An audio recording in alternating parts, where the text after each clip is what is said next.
غریبی گشتنم، در دلم زد کوچه کوچه گشتنم، در دلم زد در دیگر شهر گشتنم.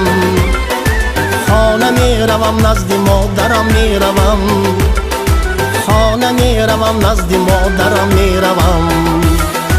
در دلم زد در غریبی گشتنم، در دلم زد کوچه کوچه گشتنم، در دلم زد در دیگر شهر گشتنم.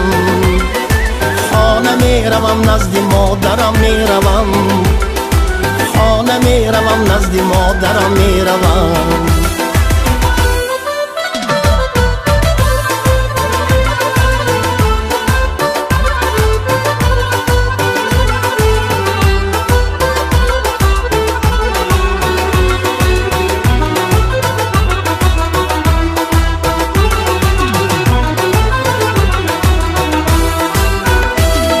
روز گذشت و ماه گذشت و سال گذشت، عمر من در این غریبی ها گذشت.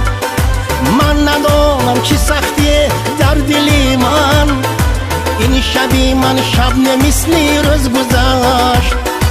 در دلم زد در غریبی گشتنم، در دلم زد کوچه کوچه گشتنم، در دلم زد در دیگر شهر گشتنم.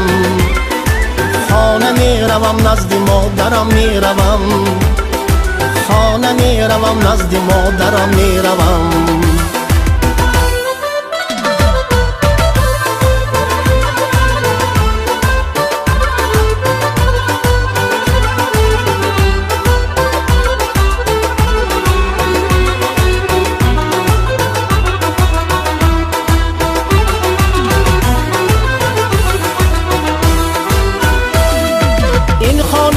بلندها بر چشم من نمی ارزد به یک کنجی خانه من.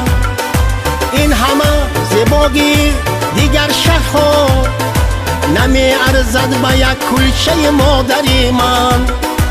خود به خود خوریم آید هر زمان، زنده باشد مادران.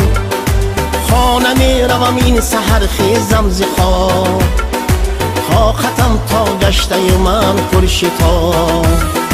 در دلم زد در غریبی گشتنم، در دلم زد کوچه کوچه گشتنم، در دلم زد در دیگر شهر گشتنم.